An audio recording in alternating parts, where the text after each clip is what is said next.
Okay, this first exercise that we are going to demonstrate is one that will assist your patients in restoring elevation, when elevation is both painful and when elevation is restricted.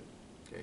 Restoring upper extremity elevation is one of the main things that our patients with shoulder problems seek our assistance for.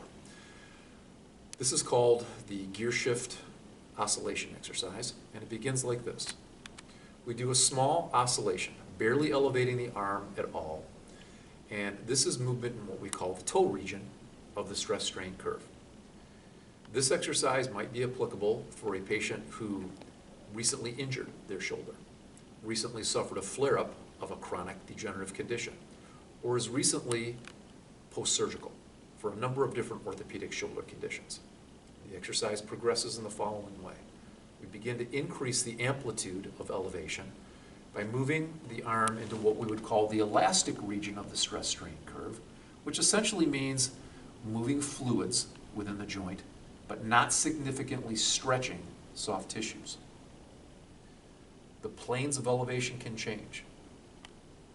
Don't get married to just one plane of elevation. And then the exercise further continues by you having the patient stop, passively move their arm up the stick, okay, and then seeing if they tolerate a new position of their shoulder. And you see if they tolerate that with, again, a short arc oscillation in the toe region of a stress-strain curve. This is for neuromodulatory purposes to reduce discomfort. And then increase the amplitude of movement for a fluid pumping effect.